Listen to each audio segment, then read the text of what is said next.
حضرت امام حسین کی عظمت دیکھیں، ان کی عظمت کہ آج 13 صدیوں سے زیادہ کا وقت گزر چکا ہے. ہمارے گھر میں اگر کسی کا انتقال ہوتا ہے یا خدا نخواستہ کسی کا قتل ہوتا ہے تو ہم سال 2 سال میں بھول جاتے ہیں ان کو، رسماً برسی کر کے فاتحہ خوانی کر دیتے ہیں. لیکن یہ حضرت امام حسین ہیں کہ آج 13 صدیوں سے زیادہ وقت بیتنے کے باوجود ان کو اسی طرح یاد کیا جاتا ہے، اتنے جوش و خروش سے یاد کیا جاتا ہے، اسی محبت سے یاد کیا جاتا ہے. یہ ہے عظمت. اور جہاں تک بات اتحاد کی،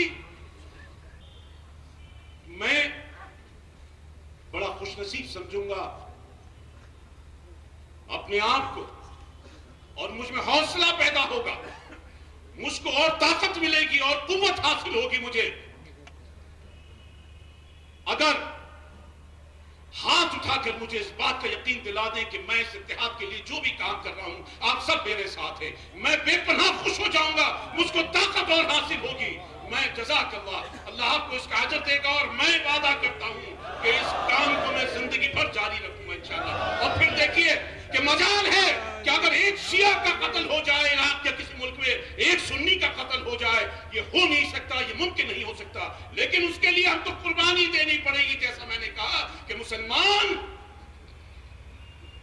یا امام حسین کو ماننے والا جیسے قربانی دینا جانتا ہے لیکن وہ کسی کی جان لینا نہیں جانتا.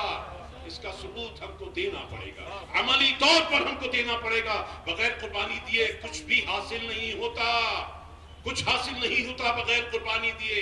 ایک چھوٹے چھوٹے صوبوں کے جب ٹکڑے کرنے ہوتے ہیں اس ملک میں تو وہاں بھی قربانی دینی پڑتی ہے. وہ تو ایک سیاسی معاملہ ہے، یہ تو روحانی معاملہ ہے، یہ تو مذہبی معاملہ ہے. اور کیوں نہ ہم اور آپ ایک ساتھ چلیں؟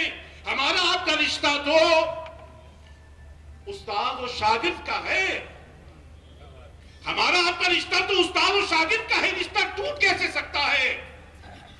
اور جو اس کو توڑنے کی کوشش کرتے ہیں یا تو ان کے اقدامات کو ہمیں روکنا چاہیے اپنی طاقت کے ذریعے، اپنے اتحادی طاقت کے ذریعے، اور یا ان کی زبانوں کو بند کرنا چاہیے اپنے اتحاد کا ثبوت دے کر. اس بات کا میں ذکر پہلے بھی کر چکا ہوں کہ کیسے ہے آپ کا اور ہمارا استاد اور شاگرد کا رشتہ. امام ابو حنیفہ کون تھے؟ کس کے شاگرد تھے؟ تو ہمارا آپ کا ایک تو رشتہ ایسا جو ٹوٹ نہیں سکتا. کبھی سنا ہے کہ استاد اور شاگرد کا رشتہ کبھی ٹوٹ گیا ہو؟ بہت سے تمام اتنے بڑے بڑے لوگ،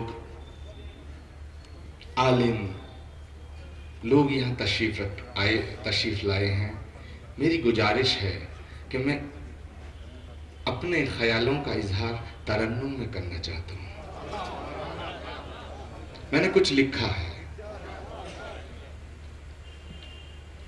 کہ ذکر اور فکر کے لمحات سے خوشبو آئی، کہ ذکر اور فکر کے لمحات سے خوشبو آئی. بات نکلی تو ہر ایک بات سے خوشبو آئی. بات نکلی تو ہر ایک بات سے خوشبو آئی. میں سو گیا تھا مدینے کا تصور کر کے،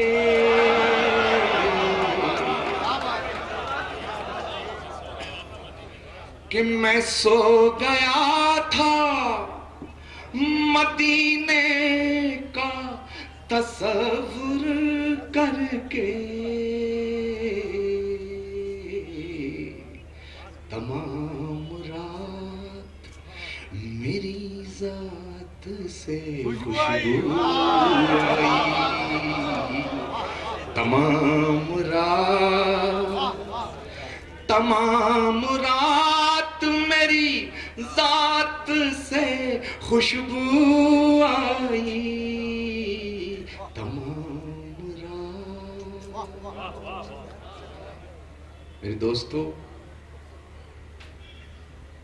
دوسری بات میں آپ کو یہ کہنا چاہوں گا کہ راجہ دشرتھ کے بیٹے رام بھگوان نہ ہوتے اگر بجرنگ بلی نہ ہوتے۔